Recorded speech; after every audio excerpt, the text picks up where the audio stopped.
Saya, Rocky, dan Jumhur memberikan saran kepada Prof. Dasko tentang urusan Tom Lembong dan Hasto. Pak Dasko bilang, tenang bang, malam ada perubahan besar-besaran. Kan seorang presiden itu jarang-jarang mengeluarkan ketutup, apalagi abolisi itu kan nggak tahu kapan pernah ada abolisi. Kenapa presiden menggunakan itu? Karena dia itu kan memuak juga. Prabowo itu punya agenda untuk bangsa. Persoalannya, dia ini seperti campur dengan kotoran. Jokowi dan orang-orang ini kotoran. Bagaimana benalu-benalu kotoran ini dibersihin? Jadi itu yang takes time. Dasko adalah motor daripada pemberian amnesti dan abolisi sejak awal. Dasko itu adalah demokrasi, D-nya, stability consolidation commander. Jadi Dasko adalah komando daripada demokrasi dan konsolidasi sosial. Pemimpin besar seperti Prabowo, dia agak keropos di dalam negeri. Dua kekuatan ideologis tidak mendukung dia. Satu kekuatan nasionalis, Megawati, satu kekuatan Islam. Kelompoknya Anies Baswedan. Ketika Menteri Hukum memaparkan alasan kenapa memberikan Tom dan Hasto itu kebebasan, itu karena alasan persatuan.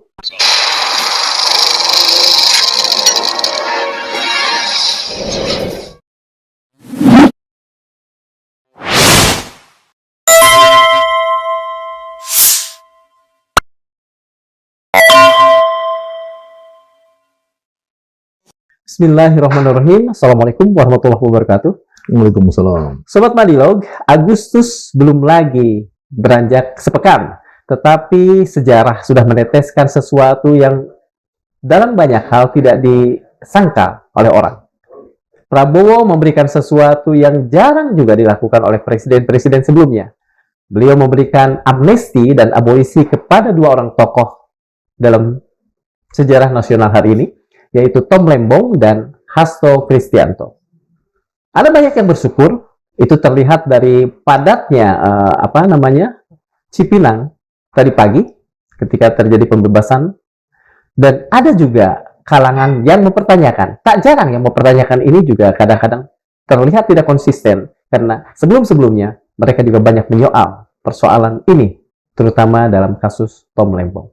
Kita akan mencari tahu apakah ini sebuah bukti kebesaran hati, apakah ini sebuah upaya rekonsiliasi, atau justru mungkin kita juga bisa bertanya-tanya apakah ini pengkhianatan terhadap hukum. Mengapa saya katakan demikian? Karena ada banyak juga isu yang mengatakan ada pertemuan-pertemuan politik yang dilakukan sebelum keputusan ini keluar. Untuk itu, kami Madilog menghadirkan Bang Syahganda Nainggolan, seorang yang dalam banyak hal mungkin bisa kita anggap sebagai representasi lah, bisa mewakili suara dari seseorang, dalam hal ini Pak Dasko, Pak Sufmi Dasko. Terima kasih Bang Syahganda. Terima kasih. Saya lupa memperkenalkan bahwa Abang adalah Ketua Dewan Direktur Grid Institute. Terima kasih untuk waktunya, Bang. Kembali. Kami mendapat kabar bahwa beberapa saat sebelum putusan pemberian amnesti dan abolisi ini keluar, ada pertemuan politik lah antara Pak Dasko, Pak Prasetyo, dengan di pihak lain Ibu Megawati dan Mbak Puan Maharani. Saya ingin konfirmasi dari Abang, dan kalau ini benar, apakah ada ada skenario-skenario politik tertentu yang justru sebetulnya lebih mendasari pemberian dua hal ini? Ya, pertama saya disclaimer dulu ya. Oke. Disclaimer bahwa saya nggak ada hubungan dengan Prof. Dasko dalam konteks tadi seolah-olah saya bisa menyimpulkan dia. Oke, siap. Ya, tapi memang kemarin saya, Rocky, dan Jumhur memberikan saran kepada Prof. Dasko tentang urusan Tom Lembong dan urusan Hasto. Kemarin itu kira-kira kapan? Ya, kemarin siang ya. Kemudian Pak Dasko bilang, tenang bang, malam ada perubahan besar-besaran. Ada yang mengejutkan ya.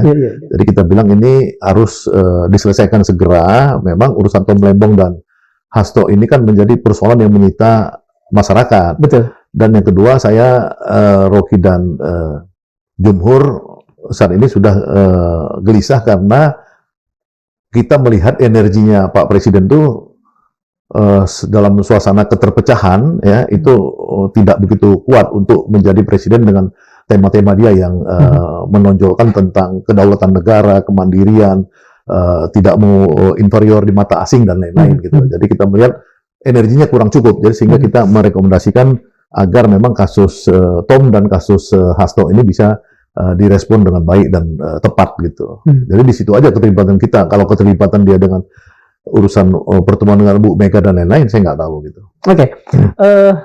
Abang kan mengatakan itu kemarin. Iya, Malamnya terjadi sesuatu. iya. Apakah abang merasa bahwa begitu ampuhnya apa yang abang katakan, atau justru sebelumnya sudah ada bukan terkondisi, sebetulnya itu tinggal menunggu saja malamnya dan sudah ada arrange.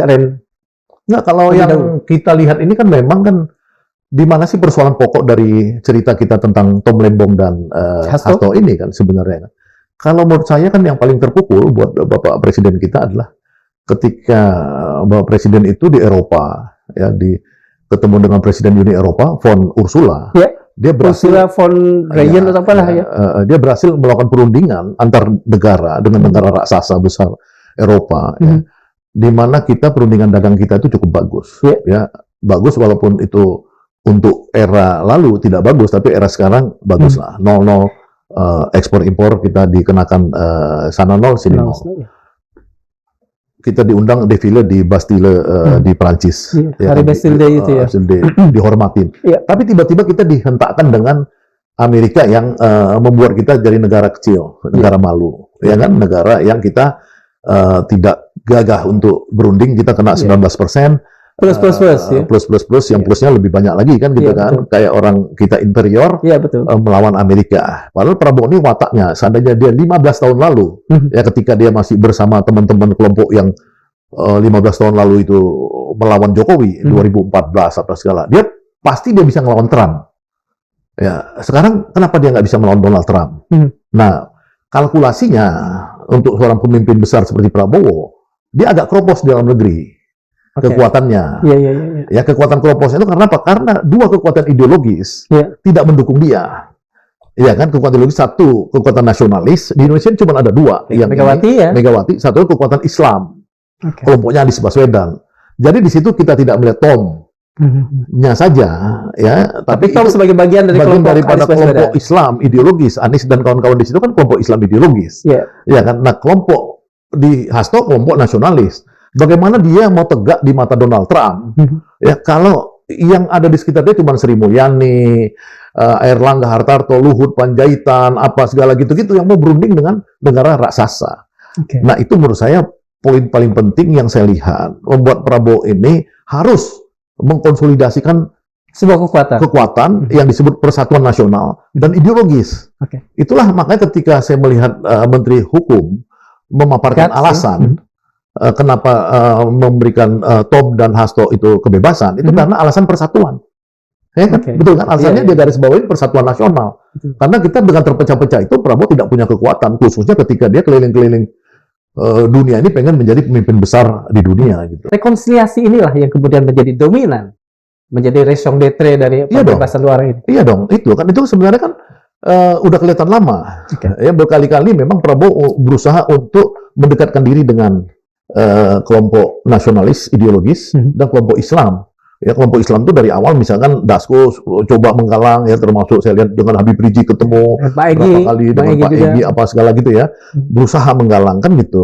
Tapi kan kemudian gagal karena misalkan kelompok lama, kelompok Jokowi ini masih dominan dalam menggendong, membonceng Prabowo ini, meskipun itu konsekuensi dari yang saya sering sebut sebagai kudeta merangkak, Prabowo berkuasa melalui mereka. Tapi kan ini kan kemudian menyusahkan, karena apa? Karena jumlah power realnya kurang sebagai sebuah bangsa, gitu loh. Jadi wajar kemudian mereka terus mengejar. Kan kita lihat kan Dasko misalkan tadi disebutkan oleh Pak Darmawan mengupload di Instagramnya, jadi bukan pengetahuan bisik-bisik, itu secara publik dia kasih tunjuk, ini gua berunding nih, gua yang hasilan pembebasan ini. Memang Dasko adalah motor daripada pemberian amnesti dan abolisi sejak awal. Saya tahu, saya lihat Instagramnya, saya pelajari, kadang-kadang ketika saya ketemu, saya tanyakan, ya, dia pernah memberikan sama saya foto dia berdua dengan Ibu Megawati masih 6 bulan lalu kalau nggak salah, dia udah kasih lihat saya, ini loh Bang, nih aku baru ketemu Mega nih berdua aja gini. Dia pernah ngomong gitu. Jadi ada memang misi dari Presiden Prabowo ini untuk merangkul secara serius Ibu Megawati ini sebagai kekuatan marhen sosialis Indonesia, ya kan, nasionalis. Nah, satu sisi kelompok Islam juga, karena Indonesia ini sepanjang sejarah cuma dua itu aja, Islam sama nasionalis, gitu loh. Jadi nggak bisa kalau itu ditinggalkan, maka Prabowo nanti akan mengalami kesulitan bargain di dunia internasional. Kalau kita lihat ke belakang, banyak sekali kalangan yang mengatakan bahwa masuknya atau masuknya kedua orang ini ke dalam perkara dan kemudian masuk penjara itu diakibatkan oleh dendamnya Pak Jokowi. Banyaklah yang mengatakan seperti itu dan kita tidak harus kemudian menelusuri ini benar atau tidaknya. Tapi apakah masuknya kedua orang yang merupakan representasi Anies yang Muslim, kemudian Hasto adalah representasi nasionalis, itu dianggap sebagai kasus yang blessing in disguise oleh Pak Prabowo. Ini kesempatan untuk merangkul mereka. Bisa begitu. Dan kemudian diberikan abolisi dan amnesti ini. Enggak juga. Sebenarnya ini kan karena Prabowo kan terlalu tenggang rasa ya terhadap jejaring-jejaring Jokowi yang masih kuat di dalam. Ya karena dia istilah Rocky Gerung harusnya ada radical break, segera tunjukkan baik ideologisnya keputus maupun jejaring ya di aparat, di jaringan BUMN. Misalkan Prabowo harus melihat, menurunkan intelijen. Ya, siapa aja yang mendapatkan kontrak-kontrak besar di Pertamina, di PLN, di Bulog, di apa masih banyak nggak orang-orang Jokowi? Berapa banyak? Sehingga mereka punya logistik yang tetap cukup kuat. Ya, ini kan harus dihitung. Kalau ini memang keberlanjutan, ya seperti klaim-klaim yang selama ini Prabowo dan Jokowi dulu bilang ini rejim keberlanjutan, ya mereka akan mati di situasi 58% yang juga dipertanyakan orang, ya kan tidak ada kekuatan ideologis yang dari Bu Mega dan dari kelompok Anies dan lain kelompok Islam. Nah ini kan bahaya untuk suatu permainan yang besar. Kecuali Prabowo mau jadi presiden seperti Jokowi yang ala kadarnya aja, ya kan? Yang mediocre lah katakan. Mediocre gitu. Tapi kalau dia true leader, dia harus seperti Soekarno, harus seperti Soeharto, dia harus merangkul sebanyak-banyaknya. Yang intinya itu yang ideologis. Sekarang yang PDI sama kelompok Islam itu, ini yang dia lakukan catur politiknya. Saya kembali bertanya begini, apakah ini juga dilakukan sebagai salah satu, atau katakan saja bisa kita nilai sebagai upaya untuk memutus ketergantungan lah, ikatan lah, atau apapun namanya dengan Jokowi?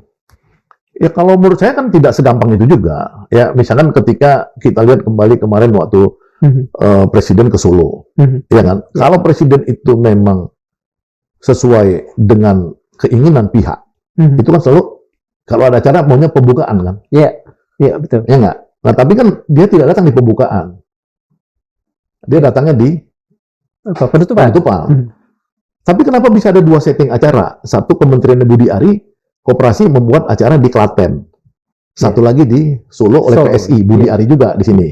Iya kan? Iya. Jokowi lah kira-kira gitu dua-duanya. Lingkaran mereka lah. Lingkaran mereka. Sehingga apa? Sehingga Pak Prabowo ya ketika dia tidak datang di pembukaan, dia tidak bisa juga tidak datang di penutupan karena besoknya dia harus ke Klaten yang dekat dari Solo gitu loh. Jadi menurut saya memang ini political game yang mungkin bisa cepat bisa lambat. Jadi kalau upaya atau itu sebuah upaya fight accompli dari mereka kepada Pak Prabowo. Bukan fait accompli, ini kan soal approaching ya. Approaching bukan artinya gini. Mereka kan punya historical legitimasi ya bahwa mereka yang memenangkan Prabowo. Ya kan? Nah, walaupun pemenangan itu adalah pemenangan dalam konteks cuma sekedar kekuasaan belaka. Mereka tidak pernah mikirin rakyat kan selama ini kan. Kelompok-kelompok Jokowi ini kan penghancur aja sebenarnya kan gitu. Tapi mereka punya legitimasi. Dia bilang Pak Prabowo kalau nggak ada Gibran kamu nggak menang kan kira-kira gitu. Tapi itu kan sudah mau setahun. Prabowo kan nggak bisa tunduk pada itu. Dia harus tunduk pada pikirannya, cita-citanya, cita-cita bapaknya, cita-cita bangsa Indonesia untuk mengembalikan Indonesia ini menjadi negara sesuai dengan cita-cita proklamasi. Abang yakin dengan yang tadi abang katakan bahwa Prabowo lebih tunduk kepada cita-citanya, pada pemikiran bapaknya, pada apa dibanding misalnya loyalitasnya dalam tata pastinya begitu. Pastinya begitu. Tapi kan dia harus membayar tadi kan, membayar ongkos kan. Dia mau begitu. Ya kan, tapi kan ada komitmen-komitmen yang belum selesai mungkin. Ya kan, yang dia harus bayar juga gitu loh. Ya kan, kalau presiden kita ini kan dia mau apa? Mau semua harta-harta yang tidak diurus benar, tambang, sawit, apa segala dia ambil negara, balik ke negara. Sementara orang-orang yang ini dulu yang menguasai illegal mining, illegal sawit dan lain-lain ini adalah bagian dari kekuasaan Jokowi. Ya tentu kan mereka komplain dong, lupa kita kan kontributor pada pemenangan pemilu. Kenapa sekarang sawit saya diambil? Kenapa tambang saya kan itu kan terjadi. Iya nggak? Nah, belum lagi menteri-menterinya yang nggak punya kualitas. Ya kan, misalkan di Kementerian Perumahan Rakyat, saya kemarin ketemu Fahri Hamzah. 2 hari lalu di Grand Melia. Dia bilang nggak ada. Menterinya mau berar ya. Ya, saya ketemu Wamennya kasih informasi ke saya bahwa tidak ada penyerapan anggaran, nol dia bilang dalam Kementerian Perumahan Rakyat. Ya kan, jadi yang diklaim-klaim mereka selama ini atau kementeriannya itu sebenarnya sebuah kebohongan publik. Ini cerita Wamennya langsung sama saya. Fahri Hamzah ada di situ, Hariman Siregar ada di situ, Bursa Sarnobi, beberapa aktivis ketua kami dulu, Kartika, ketua GMNI apa segala ada di situ. Fahri ngomong begitu, bahwa nggak ada yang dilakukan oleh kementerian itu. Belum lagi kita lihat kementerian lain, MBG yang belum jalan. Koperasi Desa Merah Putih, tantangan masih berat, baru sekedar legal, apa segala. Program-program strategis Pak Presiden ini masih jauh dari harapan. Ya kan? Dan dia harus mengejar itu. Kalau mengejar itu, teorinya itu energi dia kurang.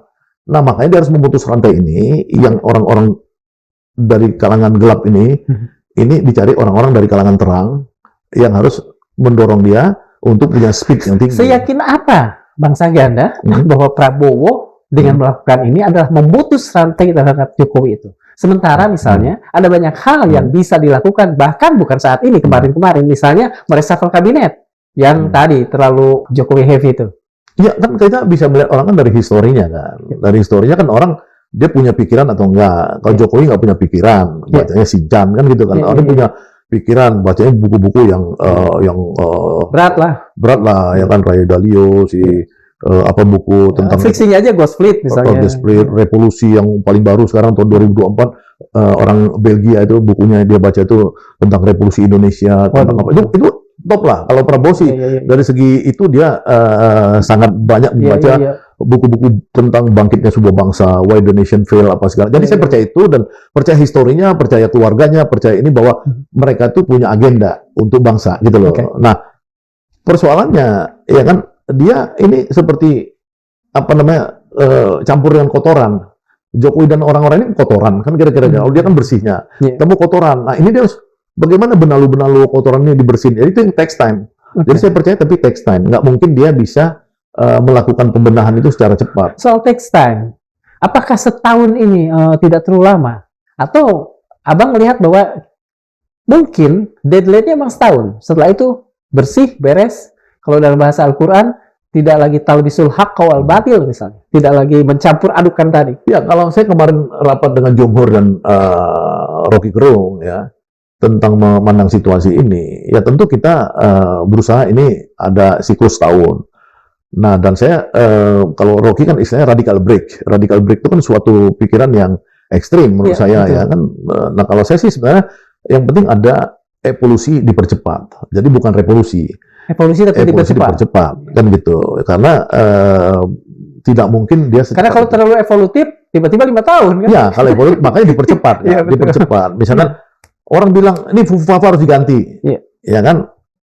Ya, itu kan maunya forum purnawirawan TNI, maunya kelompok-kelompok kritis apa segala. Tapi kan bagi presiden kan itu ada satu kesulitan. Karena apa? Karena kan dia kan berutang budi sama FUFA ini. Kan kira-kira dan gitu. Kalaupun tidak berutang budi, urusannya kan konstitusi itu. Susahnya itu gimana caranya coba mengatakan. Kenapa susah? Kalau konstitusi mah nggak ada susahnya dong. Nggak ada susahnya. Nggak ada susahnya. Itu kan bisa presidennya tetap, wapresnya diganti. Kan gitu. Ya kan itu gampang, konsensus DPR, DPD, besok Gibran langsung ganti. Kan gitu. Kalau soal legal. Karena kita tahu di Indonesia ini Gibran aja yang tidak punya hak konstitusi, kemudian konstitusinya dirubah sehingga dia menjadi anak haram konstitusi, kan kira-kira gitu. Nah, problem kita ini bukan soal itu, tapi ketegaan seorang presiden terhadap wakil yang selama ini menemani dia untuk maju, kan kira-kira gitu. Jadi itu tadi antara forum Purwakarta TNI, ya Sunarko CS itu Pak Trisno dengan realitas yang terjadi itu agak susah menurut saya. Jadi bukan soal radical break, mungkin kita secara simboliknya susah. Karena Gibran ini kan simboliknya kan, susah. Tapi orang-orang yang kerja untuk pembangunan, yaitu menteri-menteri ini harus dievaluasi. Terutama menteri-menteri yang strategis, MBG, koperasi, ya kemudian beras nih, isu beras, pangan nih sekarang kacau balau, ya kan. Kemudian apalagi nih, energi, itu mesti dievaluasi serius. Ya mungkin perumahan juga termasuk. Yang menurut saya inilah kalau ini gagal, maka Indonesia gelap itu sekarang berlanjut jadi Indonesia cemas. Ya kan sekarang kan demonya Indonesia cemas. Karena apa? Karena tidak bisa dibuktikan dari ini semua yang tadi, yang strategis, mengkonversi jadi lapangan kerja baru. Harusnya itu, ya itu lapangan kerja itu, misalnya di tempat Marwarar, kalau ada 150.000 aja, nggak usah 3 juta lah, dia klaim 3 juta setahun. Saya bilang 150.000 aja lapangan kerja baru, itu kalikan 4. Maka dia akan menyerap 600.000 orang. Lumayan. Lumayan dong. Nah kalau Koperasi Desa Merah Putih, ya 80.000 menyerap 5 orang aja, 400. udah 400.000. Iya, iya. Berarti sudah 1 juta. Iya, iya. Belum lagi MBG yang bisa menyerap lapangan kerja, ya dan lain-lain. Ini kan nggak terjadi, semuanya Iya. fiksi. Ya kan nggak ada pencapaian. Kalau presiden itu kan mungkin orang asal bapak senang, ya kan misalkan Pak Dadan, Profesor Dadan, mungkin dia orang baik. Tapi ketika dia mengatakan pencapaian kami sudah lebih besar daripada jumlah rakyat Singapura, yang ngapain dibandingkan dengan rakyat Singapura? Ya kan dari Singapura kan itu 3 juta, 4 juta. Ini kita bicara yang mau disubsidi itu 81 juta. Katakanlah sekarang nggak 81, katakanlah 30 juta.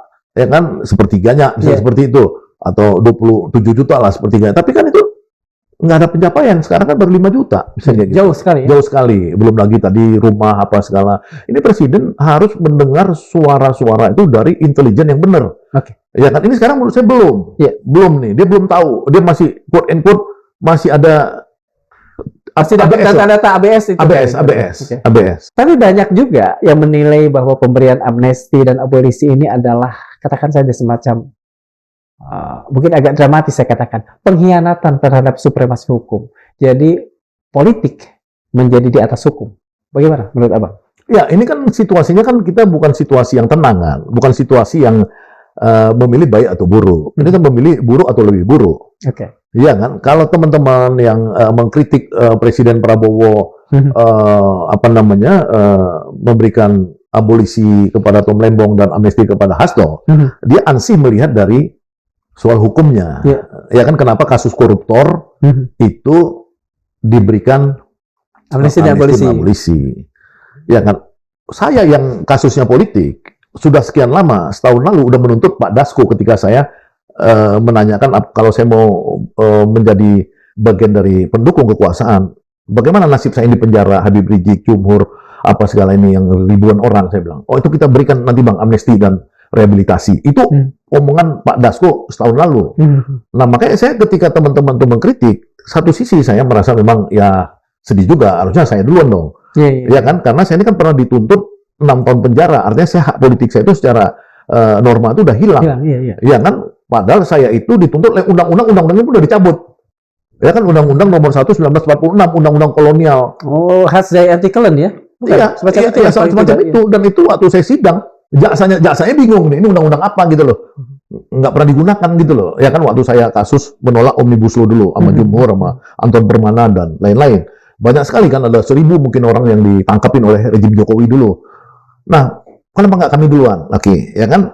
Saya tadi sudah WWN sama Pak Dasko, dia minta data-data lagi ulang supaya 1 bulan ke depan ada pemberian rehabilitasi atau amnesti atau apapun kepada saya dan teman-teman yang banyak sekali ini ya. Di luar itu, kasus Tom dan Hasto, saya itu mengapresiasi langkah Presiden Prabowo. Sangat mengapresiasi. Karena apa? Karena justru persoalannya itu terlalu dipolitisasi menjadi politik. Ya kan? Dipolitisasi sehingga ketika Hasto misalkan mulai mempersoalkan Jokowi, ya kira-kira habis pemilu, ya dia termasuk yang paling vulgar menyerang Jokowi di publik. Menyerang dalam pengertian kebebasan berpendapat. Termasuk Pak Hasto pernah saya undang bulan September tahun 2024, atau Juni kalau salah Juli, itu dia mengkritik Presiden Jokowi, masih presiden Pak Jokowi. Ya itu kan bagian dari kebebasan berpendapat. Iya nggak? Kenapa mesti dikriminalisasi? Dihubungkan dengan urusan urusan si Harun Masiku, yang Harun Masikunya pun nggak tahu di mana sekarang. Ya kan, kalau dia mau ditangkap Hasto ini, ya Harun Masikunya dulu dong tangkap. Ya, negara sebesar Republik Indonesia, masa nggak bisa nangkap Harun Masiku? Kalau Harun Masiku nggak bisa ditangkap, kenapa Hastonya dikaitkan? Kan ini kan kacau balau nih negara, ya kan? Bukan saya bilang bahwa Hasto tidak punya pelanggaran hukum atau apa, ya kan? Itu kan urusan lain. Tapi yang paling penting, ini urusan sebenarnya masih bisa dipospon sampai Harun Masiku ada, misalnya seperti itu. Nah, tapi kan terlalu berat nuansa politiknya, di mana rejim Jokowi itu pengen Hasto masuk. Yang saya lihat, Iya. saya sebagai pengamat, Iya. ya kan ini bukan fitnah. Iya. Saya sebagai pengamat mengatakan itu. Begitu juga Tom Lembong. Berapa banyak menteri-menteri sebelum Tom Lembong yang lebih vulgar dalam mengambil kebijakan, ya kan? Iya. Dan kemudian Tom Lembong dinyatakan tidak ada mens rea dan tidak ada unsur kejahatan dan tidak ada penerima. Itu ditegaskan hakim bahkan dalam Ditegaskan pengadilan hakim. sidang ya. Iya kan? Iya. Nah, kenapa Tom Lembong bisa menjadi tersangka kan karena dia mendukung Anies secara terang-terangan, ya, yang dia memberikan satu selama kampanye memberikan satu argumentasi alternatif atau kontra terhadap narasi yang dibangun oleh Jokowi yang mengatakan sukses. Ya kan Tom Lembong kan sebagai inti daripada tim Anies mengatakan tidak sukses. Iya. Sama seperti Sudirman Said kan yang pernah mengalami menterinya Jokowi, dia bilang lu tidak sukses kan gitu. Iya.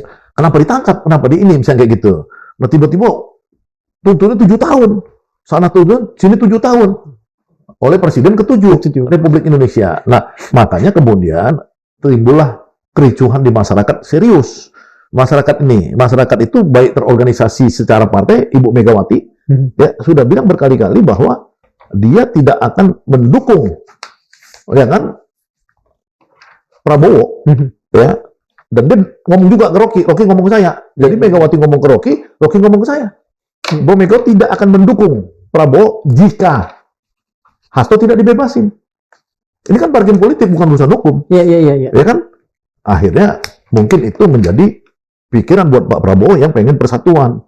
Ya, kalau misalkan Hasto terlibat dalam skandal seperti Setia Novanto dulu, triliunan apa segala, oke lah, publik tidak mungkin akan membela dia kan. Kalau sekarang kan semua orang membela Hasto dan membela Tom Lembong. Dengan kata lain, tuduhan bahwa ini adalah menjadikan supremasi politik di atas hukum bagi abang sendiri tidak.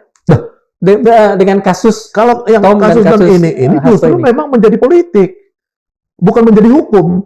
Kalau dia menjadi hukum murni, ya memang presiden nggak perlu intervensi. Oke. Kan itu kan intervensi. Kalau presiden punya kartu truf namanya, kalau kita main kartu, ada kartu trufnya. Kartu trufnya ini adalah amnesti tadi, abolisi apa segala. hak prerogatif itu. Iya dong. Kenapa orang ini mengeluarkan kartu truf? Kan seorang presiden tuh jarang-jarang mengeluarkan kartu truf. Apalagi abolisi itu kan nggak tahu kapan pernah ada abolisi. Betul. Amnesti nggak tahu kapan pernah ada. Kalau gerasi sih karena permohonan dari Kalau amnesti kan dulu zaman-zaman Habibie pemberontakan juga. Habibie pernah mengeluarkan Sri Bintang, Dita Indasari apa segala amnesti kan. Iya. Tapi kalau abolisi hampir nggak ada misalnya seperti itu. Ya kan? Nah, kenapa presiden menggunakan itu? Karena dia itu kan memuak juga. Dia udah ngasih gaji kenaikan hakim gajinya dinaikin 280%. Jaksa-jaksa sudah dibina, dikasih kekuasaan lebih besar untuk nangani korupsi apa segala gitu. Kenapa nggak? Lu ini gimana sih gitu loh? Kalau aku jadi presiden kira-kira gitu. Tidak misalnya lebih ini ya. Ya saya bukan tidak setuju ya, karena saya juga melihat bahwa dari semula ini adalah urusan politik misalnya. Tapi tidakkah misalnya presiden juga berpikir justru hakim-hakim yang katakan saja masih bisa di remote dari luar itu yang kemudian juga dapat sanksi lah atau apapun namanya. Kan lebih bukan, ini kan bukan soal sanksi. Ini kan ada orang di dalam penjara. Oke. Ya, yang dia ini terkait dengan sebuah kekuasaan dan sebuah kelompok. Kekuasaan itu namanya Megawati. Artinya mereka ini sebuah partai yang besar. Kuat, yang besar, ya betul. Dan mewakili satu paham tadi. Kalau Tom Lembong dalam satu komunitas. Ya, jadi bukan personal korupsi sebagai misalkan birokrasi atau menteri apa gitu. Enggak, ini yang ada satu komunitas besarnya, dan itu membutuhkan yang saya bilang tadi, ketika ada peristiwa Trump dan Prabowo, yang Prabowo merasa sebagai bangsa kok kita jadi kecil gitu ya. Kecilkan, ya dia butuh dia butuh orang-orang yang mengajarkan dia, berdiskusi sama dia tentang spirit of fighting, spirit of freedom, spirit of resistensi terhadap negara-negara kapitalis seperti Trump Amerika ini. Nah kalau dia nggak ada, dia cuma ketemu Erlangga, ketemu Bahlil, ketemu ini, di mana energinya? Nggak ada. Betul. Di mana orang-orang seperti itu punya energi? Sri Mulyani yang ketika dari Indonesia dituduh senturi oleh Amerika ke World Bank, World Bank ditarik begitu aja. Jadi kan dia agen-agen asing yang ada di Indonesia nih semua. Ya kan? Nah Prabowo kan harusnya punya agen-agen Indonesia yang dia buat di asing gitu loh. Kebalikannya. Kalau kita refer kembali kepada apa yang dikatakan oleh Abang tentang bukan janji sebetulnya ya, apa yang pernah diucapkan oleh Ibu Mega. Dengan kata lain bahwa Ibu Mega dan PDIP akan segera membantu Pak Prabowo. Udah kan? Dan Kemarin sudah. mungkin juga masuk ke dalam kabinet misalnya. Kalau yang dia umumkan sudah dong. Seluruh jajaran PDIP mulai malam ini, tadi malam dia ngomong, mendukung Pemerintah. Mau Iya. masuk juga ke pemerintahan. Ya itu menurut saya sih wajar Artinya, aja, wajar aja. Harapan untuk adanya reshuffle mulai terbit kembali, wajar. Ya wajar dong, kan wajar kan. Kalau dia mau bagian dari kekuasaan, ya kan, itu kan namanya politik itu kan siapa dapat apa juga. Iya, betul. Iya nggak? Kalau kita mau ngajak Megawati, mengajak kelompok Islam bersatu nih, nasionalis Islam di bawah kepemimpinan pemimpin besar revolusi Prabowo misalnya gitu. Ini orang nih cuma dipakai namanya, ya nggak bisa dong. Iya. Ya kan? Jangan kayak Nasdem. Nasdem masuk kekuasaan, saya nggak mau menteri, ngapain lo ngomong gitu? Nggak bisa dong. Iya. Kalau mau masuk, PDI minta 5 misalnya. Kenapa? Iya. Ya kan? Habib Rizik, Anies apa segala masuk dia minta 5, 10. Siapa lagi? Ya buang aja semua orang PDI, orang Jokowi yang 17 itu. Oke, Bang. Ngapain Abang kan dia? juga dikenal cukup punya kedekatan dengan Anies. Iya. Kelihatannya apakah Anies juga kalau misalnya ditawari lah ya, kan ada paling tidak dalam catatan publiknya ada 17 menteri yang juga Orang Jokowi. orang Jokowi Iya. misalnya. Paling tidak kan itu kalau ini 5 masih ada 7 lagi. tuh ya. Apakah Anies dalam kedekatan Abang dengan Anies kira-kira akan menerima ini? Saya belum tahu, saya belum bicara sama Anies ya. Tapi kan Anies kan maksudnya dia orang yang ngerti pembangunan juga. Ya artinya kalau dia diajak Prabowo, saya pikir kan dia sangat bermanfaat. Misalkan dia kalau jadi menteri di sektor pendidikan atau di sektor pembangunan apa macam-macam, dia Anies saya pikir orang hebat. Apa penilaian Abang kalau Anies menerima dan apa penilaian Abang kalau Anies menolak? Kalau menurut saya sih Anies kalau menerima pasti lebih bagus dong buat bangsa ini. Okay. Karena Prabowo ini kan orang benar. Ya kan, apa salahnya? Kan Prabowo sering bilang, kenapa saya dulu ikut Jokowi? Karena saya nggak mau berantem. Ya kan? Makanya saya ikut aja supaya ada persatuan, saling bantu apa. Ya itu kan sebaliknya juga. Kalau Prabowo ini benar ya dia undang Anies ke istana, dia ajak Pak Anies sesuai dengan apa yang saya sering sebut. Ya, orang-orang yang memusuhi saya dulu, Wiranto lah, yang menghukum saya dipecat, Agung Gumelar, siapa semua. Ya kan dia ngomong bukan di sini, di Saint Petersburg di Rusia. Di Rusia, ya kan dia ngomong waktu pidato Forum Ekonomi Rusia beberapa waktu lalu. Nah sekarang buktiin aja Pak Presiden undang Anies ke istana, kasih jabatan. Itu kan konsekuensi. Kalau Anies kemudian menerima dan datang ke istana, menurut bagus. Orang ini saya senang. Kalau tidak, sebaliknya tidak bagus. Iya, maksudnya kurang bagus karena tema persatuan itu ya harus diambil oleh Anies gitu. Betul. Kalau ditawarin, kan Anies kalau nggak ditawarin malu dong. Iya. Ya kan? Kalau Ibu Mega sendiri kelihatannya akan menerima atau tidak menerima? Kalau Ibu Mega itu sebenarnya kan sekarang udah ada proksi dia kan seperti Budi Gunawan itu kan orang dekat dia. Orang dekat dia. Saya nggak tahu siapa lagi ya. Tapi maksud saya Mega itu orang politik yang lebih partai ya, jadi lebih real. Mungkin minta 3, minta 5 itu biasa aja gitu. Saya pikir itu biasa lah kalau dia masuk gitu. Oke. Kira-kira berapa lama lagi? Apakah misalnya kalau Pak Prabowo main-main dengan momen ya, apakah reshuffle itu akan terjadi di Oktober atau lebih cepat lagi? Dan menurut Abang, mana yang lebih baik? Di Oktober atau lebih cepat lagi? Kalau misalkan tantangannya tadi kan gini, ini kan tantangan kan nanti ada perubahan keuangan APBN. Ya. Jadi itu bulan Agustus kan. 16 lah kalau nggak salah. Agustus September. Kan? Agustus September ya. Oh itu. Itu kan momentum bagus. Iya, betul. Kalau ada kepemimpinan baru di situ di tingkat level kementerian ya, Danantara lah, apa segala gitu, misalnya kayak gitu di situ ada perubahan besar-besaran. Maka itu ada efek di 3 bulan, 4 bulan ke depan. Jadi kan September, Oktober, November, Desember, 4 bulan. 4 bulan itu ya kalau misalkan saya sebut tadi misalkan 3 juta rumah bohong-bohongan yang di ini ya kan itu bagaimana jadi 100.000 deh dalam 4 bulan. Nggak usah 3 juta, 100.000 kali 8 kerja, real 8 kerja.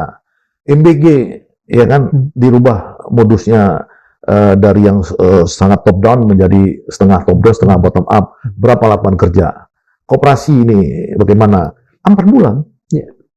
Itu cukup untuk menyerap 1 sampai 1,5 juta lapangan kerja baru. Sehingga apa? Sehingga anak-anak muda, remaja-remaja kita ini bisa tenang. Karena apa? Karena ada sirkulasi. Ada orang yang tahu ada loker di sana, loker di sana. Jangan loker, satu loker yang datang langsung Iya, iya. 10.000, jangan. Ini loker ini. Jadi betul-betul labor market itu Harapan hidup. publik juga muncul ya. Kalau labor market hidup, harapan anak muda hidup. Yang penting anak muda dulu. Iya, iya. Karena anak muda ini kalau pengangguran bahaya. Iya, iya. Dia bisa kriminalitas apa segala. Jadi menurut saya itu harus lebih cepat lebih bagus.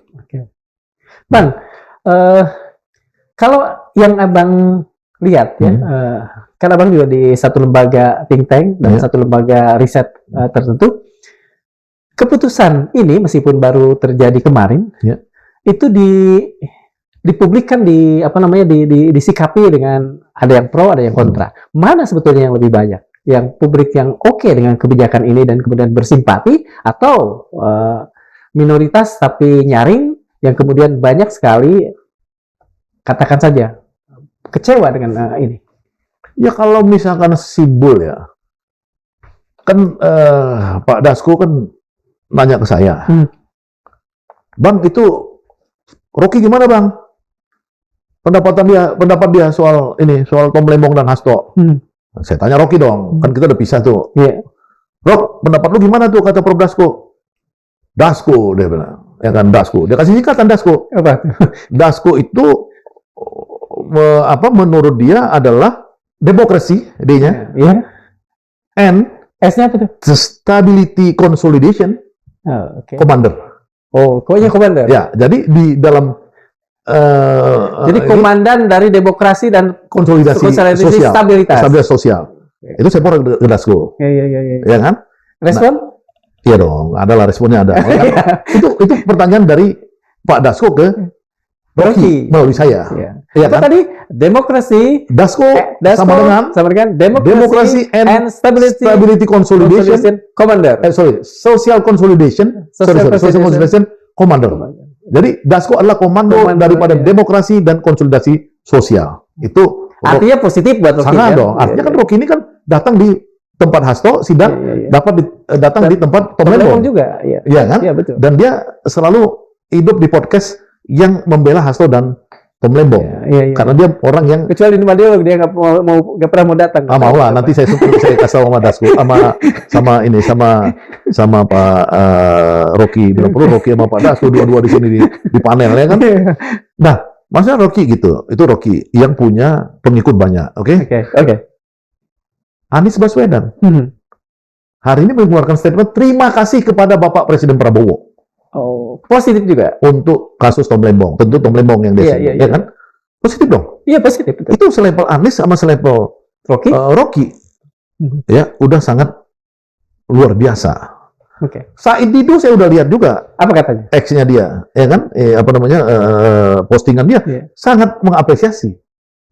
Ini toko-toko ya, Iya, semua iya, toko-toko. betul, betul. Egy Sujana juga Apresiasi. mengapresiasi. Iya. Ya kan, karena Egy Sujana mungkin dia takut juga kelompok ini kan kalau dikriminalisasi sama Jokowi kalau ya kan takut juga kan. Tapi dengan keputusan Prabowo kan mereka ada harapan bahwa kalau mereka nanti ditangkap tuh si Tiva, Roy Suryo apa segala bisa juga abolisi dan Iya. amnesti. Dan kelompok ini juga wajar untuk menuntut itu. Oh iya dong, wajar kan Iya. bisa selamat kira-kira Betul, gitu. betul. Tentu di Megawati tadi sangat senang dengan keputusan Prabowo. Iya. Nah, kita menghargailah teman-teman seperti Ferry Amsari, Novel Baswedan apa segala karena mereka sebagai guardian, penjaga, Guardian of the justice. justice. Ya oke lah. Tapi kan kalau mau ditanya sama Darmawan tadi, Iya. kira-kira mana lebih banyak? Iya, betul. Itu Saya kan pertanyaan menunjukkan tadi Iya. tokoh-tokoh itu. tokoh besarnya itu berterima kasih kepada Presiden Prabowo, termasuk Jumhur dan lain-lain. Berterima kasih. Tapi begini Bang, ada juga satu hal yang tadinya saya pikir tidak ini, tapi kepikiran juga. Ada kelompok yang kemudian menganggap tidakkah ini sebagai prakondisi, sebagai presiden untuk justru menghapus persoalan dugaan ijazah palsunya Pak Jokowi. Jadi Pak Prabowo nanti sedang mempersiapkan jalan, katakan saja babat alang-alang, pada suatu saat juga beliau akan melakukan hal yang sama terhadap Pak Jokowi misalnya. Maksudnya diapain tuh Jokowi sama dia? Ya mungkin Ditinggalkan maksudnya? bukan Diapresiasi? diabolisi juga lah, atau diapa juga gitu, diberikan direhabilitasi juga atau gimana pula. Ini ada kelompok yang begitu. Dan Begitu. itu real juga. Dia bisa aja, maksudnya bisa kan seorang pemimpin itu kan seperti Soeharto dulu. dia kan juga berusaha melakukan menam zero itu ya. menam zero. Kan artinya itu kalau gitu-gitu kita sih kita ini kalau Prabowo mengambil sikap itu, ya kan tentu rakyat tidak harus kemudian menuduh itu sebagai sebuah kemunafikan atau apa. Yang paling penting kan kita tetap melihat bahwa gerakan-gerakan rakyat untuk membawa Jokowi ke pengadilan, baik kasus korupsi, kasus ijazah palsu apa segala, harus tetap jalan. Karena buat kita sebagai sebuah bangsa kan kita harus berhasil bisa memenjarakan pemimpin yang korup, harus berhasil. Kalau di Korea kan udah sering bunuh diri, betul. di penjara bunuh diri karena presiden. Korea di Jepang korupsi kan, di sini harus berhasil Indonesia. Jadi kita harus mengapresiasi. Kalau Prabowo-nya nggak mungkin lah, kita harap memenjarakan Jokowi gitu, Prabowo nggak mungkin gitu. Bang, ada yang kemudian meskipun ini tidak jadi mainstream di medsos, yang menghubungkan apa yang dilakukan Presiden Prabowo ini dengan nilai-nilai luhur yang pernah dilakukan oleh Nelson Mandela. Orang ini mengatakan bahwa barangkali Pak Prabowo terinspirasi oleh Nelson Mandela yang justru memberikan banyak pengampunan terhadap orang-orang yang pernah memenjarakan dia. Dari beberapa kali bertemu dengan Pak Dasko atau dengan siapa yang berada dalam lingkaran kecil Pak Prabowo, pernahkah Pak Prabowo memang menyebut-nyebut Nelson atau membaca buku Nelson atau apapun itu yang dekat dengan Nelson Mandela? Kalau itu kan memang dia umumkan kan. Dia kalau pidato di mancanegara itu kan dia memang sering mengatakan dia banyak belajar dari Nelson Mandela kan, termasuk di Saint Petersburg di Rusia itu. Jadi sebenarnya itu buat orang-orang yang mengalami pahit getir kehidupan seperti Pak Prabowo yang dipecat dari karir militernya, dihancurkan, kemudian dia terasing exile di Jordan, kemudian pulang tarung apa segala. Menurut aku sih wajar aja dia mengambil nilai-nilai dari model Nelson Mandela. Dia memaafkan lawan-lawan politiknya, kan itu kan intinya. Tapi kan itu kan konteksnya itu lawan-lawan politik itu kan model Wiranto, model Agung Gumelar apa segala kan. Tapi kalau konteks kepala negara atau presiden yang korup, itu seorang presiden ini nggak bisa melindungi. Ya kan? Ini kan sekarang OOCCRP kan bilang Jokowi koruptor nomor 2 terbesar di dunia. Ya nggak? Kemudian KPK mengatakan di era Jokowi itu anggaran itu dikorup 50-60% rata-rata. Ada korupsinya lah di situ. Presiden itu yang ngomong deputi penindakan KPK, misalnya gitu. Kemudian fakta-fakta kita, indeks persepsi korupsi kita turun paling kacau 34 di era itu. Nah, belum lagi yang ini Wika Waskita apa segala itu. Yang triliunan ya, korupsi yang terbaru. Jiwasraya lah apa Taspen. Sekarang ini justru korupsi yang si pendidikan itu kan 10 triliun. Masih ini Pak Nadiem ya. Nadiem Makarim ya. Jadi itu Telkom 300 miliar, kemudian BRI Telkom 400, BRI 600 miliar, begitu-gitu yang baru nih kan. Ini kan menunjukkan bahwa kita ini udah sesak napas dengan kasus korupsi. Yang itu semua terjadi di era Jokowi, di era Jokowi. Nah, itu memang maksud saya bangsa ini harus tetap menuntut agar Jokowi harus diperiksa. Ya kan, apakah terlibat dari banyak ini tadi. Misalkan uang 10 triliun yang ada di Google Chrome itu. Kemana aliran dananya? Ada masuk nggak ke lingkaran Jokowi? Mungkin Jokowi nggak, tapi lingkarannya. Ya kan? Nah, kemudian korupsi apa lagi? Periksa semua. Kalau ada, ya harus diadilin Jokowinya. Kalau ada. Ya kan? Kalau nggak ada, ya nggak apa-apa. Nah, itu disitulah Presiden Prabowo penting, seperti Nelson Mandela dulu kan membentuk lembaga rekonsiliasi dan kebenaran kan gitu kan. Terbalik. Lembaga kebenaran dan rekonsiliasi kalau saya tidak salah. Nah, maksudnya kira-kira gitu. Jadi perlu ada sebuah lembaga yang bisa mengungkap ini gitu loh. Benar nggak kita 10 tahun kemarin salah arah dan salah urus itu dan mengakibatkan korupsi gila-gilaan. Mungkinkah Pak Prabowo melakukan itu kalau misalnya merujuk apa yang Abang katakan bahwa beliau masih merasa punya dalam tanda petik utang terhadap Pak Jokowi selama maksud saya itu kan tingkat dukungan rakyat terhadap besar presiden ya itu harus maksimal dan itu dia butuh kepastian ya. Misalnya contoh gini ya, kasus PPATK rekening kemarin, boleh nggak saya singgung dikit nih? Iya, silakan. rekening PPATK itu, PPATK Yang 3 memblokir bulan itu ya, kan? rekening dorman. Iya. Niatnya baik. Dia sudah ngasihkan pengumuman Iya. bahwa ini karena banyak sekali Rekening idle lah ya. yang dirampok oleh orang-orang bank sendiri. Oke, siap. Karena dia ketika idle, ketika dia ini dimainkan sama orang-orang bank. Rekening ini 10 juta, 10 juta rekening disimpan uang bansos. Iya kan? Artinya ngapain uang bansos yang disimpan di 10 juta rekening? Tidak diambil-ambil, berarti kan ada skandal. Rekening ini menyimpan ratusan dorman institusi negara. Jual beli rekening ilegal, judi online apa semua di situ. Kata PPATK, bukan kata saya. Baca aja itu PPATK ngeluarin rilisnya kan. Baik dong, PPATK pengen melindungi bagaimana supaya hubungan bank dan nasabah ini sehat. Ya kan? Know your customer, dia bilang, ya kan? Telepon nih kalau alamatnya ganti. Telepon kalau misalkan kenapa dorman Pak apa segala, misalnya gitu kan. Bagus. Tapi ternyata rakyat nggak percaya sama PPATK. Nggak percaya kan? Akhirnya PPATK ditolak di mana-mana.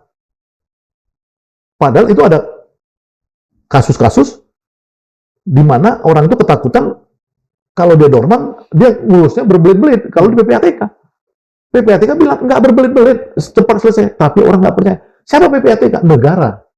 Kenapa rakyat nggak percaya sama negara? Ya kan? Itulah yang disebut sebagai low trust society. Kita ini berada pada low trust society. Orang-orang negara maju, dia high trust society. Nah, bayangkan bagaimana Prabowo mau bekerja berhasil. Kalau ininya low trust society. Bisa nggak Prabowo ngebayangkan di sebuah kabupaten yang saya mau banggakan, misalkan Lahad, membangun koperasi desa Merah Putih. Ketika kepala desanya kemarin ditangkepin semua. 20-an orang ditangkepin. Ini kalau kepala desa itu ditangkepin di mana-mana, bagaimana membangun koperasi desa Merah Putih? Bagaimana rakyat percaya lah ya? Bagaimana rakyat percaya? Ini kan yang terjadi seperti ini. Jadi mimpi Prabowo itu ya hanya bisa dia lakukan kalau trust-nya itu terjadi. Ada. Ini yang sekarang jadi problem. Jadi memang ya kata orang Sunda pabelit lah nih, udah bangsa udah pabelit. Apa yang harus dilakukan oleh pemerintah dengan cepat untuk memulihkan ya makanya tadi istilah radical break tadi. Jadi Prabowo ini kalau dia yakin dia orang baik, ya kan, dan dia yakin 10 tahun kemarin itu orang buruk, ya, dan dia di situ seperti Putin, ketika Putin itu dia numpang di Lenin, bukan di Lenin, Boris Yeltsin, untuk dia diangkat dari tangan kanan Yeltsin, dan kemudian dia akhirnya berhasil menjadi presiden, ya kan? Iya. Sekarang udah bukan masanya lagi, tetap begitu. Nah, dia bukan anteknya si Yeltsin. Iya, betul. Itu siasat lah katakan. Siasat. Jadi presiden kita ini harus melihat itu ya sebagai siasat, sama kayak dulu Ceditir atau Tuku Umar Umar yang kemudian ini ya pura-pura berkawan sama Belanda, jadi terpujuhan pahlawan, kemudian dia berkawan sama Belanda, kemudian dia serbu Belandanya, ya, betul. Ya kan? Atau di zaman Kertanegara ketika Raden Wijaya, ya kan, pura-pura sama si Janeta Wang yang dia kemudian dia bersekutu sama tentara Mongol itu dia matiin ini ya. Jadi sebenarnya buat Prabowo paling gampang itu sebenarnya radical break itu ya nggak usah lagi muji-muji Jokowi lagi lah. Selesai. Bang, tapi gini, ini kan bukan pertama kali Abang bicara di sini, dan Abang juga bukan orang pertama yang kemudian endorse persoalan ini untuk segera menjadikan yang kemarin itu siasat dan jangan lagi terbebani. Tapi kenapa terlalu lama? Saya pikirnya 2 bulan lagi kita sudah setahun pemerintahan Pak Prabowo dan orang sudah mulai cemas tadi kata Abang. Ya begini, kan ini melihat orang ini kan misalnya Pak Presiden ini kan dari sisi manusia menjadi tua, ya kan?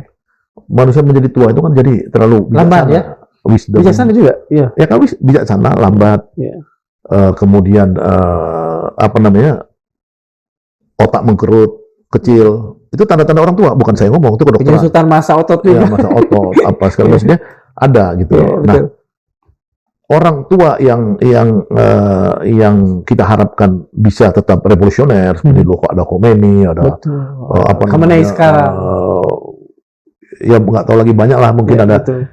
Itu memang jarang dan kita berdoa supaya Prabowo salah satu dari orang yang tua tapi tetap revolusioner gitu. Amin. Ya. Nah, dan revolusioner itu nggak bisa sendiri.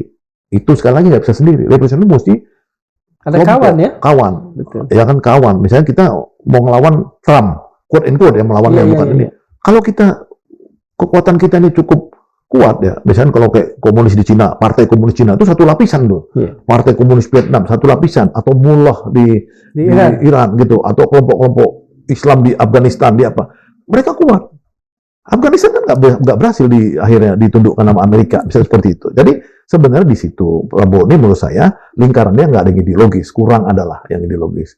Nah, selama itu memang dia tidak lakukan, jangan kita berharap 100%.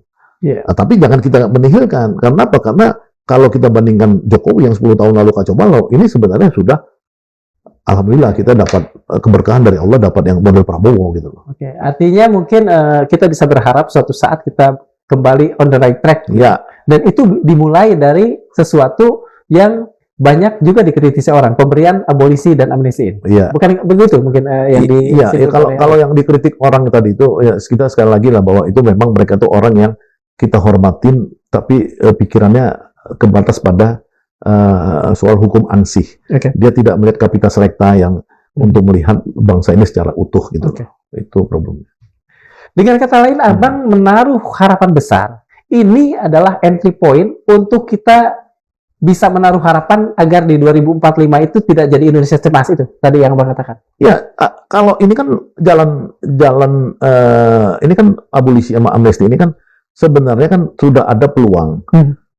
Ketika Megawati menyerukan dukungan kepada Prabowo, ketika Anies melakukan satu ucapan terima kasih kepada Prabowo, harusnya kan buat Prabowo ini kan sebenarnya jembatan emas untuk mengundang pihak-pihak ini yang selama ini di luar sistem, ya kan untuk kerjasama membangun. Kalau mereka datang ikut membangun, ya Mega dan Anies yang tentu melepaskan sekat-sekat dong, jangan berantem lagi nanti Mega berantem sama SBY lah, ya kan Anies nanti berantem sama siapa, udahlah, enough is enough. Yang paling penting itu kita bangun kekuatan masa depan di bawah kepemimpinan Prabowo, dan Prabowo jangan lambat. Karena kalau ini misalkan permainan abolisi dan amnesti ini hanya untuk kenaikan rating di publik, ya mudah-mudahan enggak ya.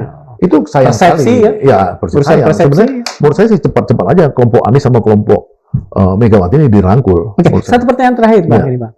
Apakah ini tidak kemudian punya sisi-sisi katakan saja negatifnya? Dengan merangkul semua, tidak ada lagi oposisi, akan kurang juga check and balances di Republik ini. Ya, check balances itu kan tetap ada dari civil society kan. Kita kan udah tradisi kita sebenarnya selama 30 tahun terakhir ini, ya itu kan sudah berhasil membangun NGO-NGO yang kritis di dalam isu-isu pembangunan dan politik. Ya, misalkan isu tambang, ada Jatam, lingkungan, ada Walhi, ada Greenpeace nanti, ada kelompok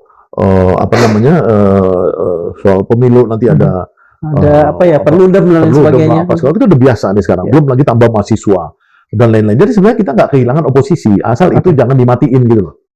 Itu menurut saya gitu. Jadi di masa depan posisi-posisi kelompok penekan itu seharusnya lebih dipelihara, lebih adekuat lah ya. Iya, lebih adekuat. Iya, tapi kalau konteksnya tadi Mega sama Anies ini ya kan kompetitor Prabowo di pemilu ini dirangkul, menurut saya nggak ada yang kehilangan.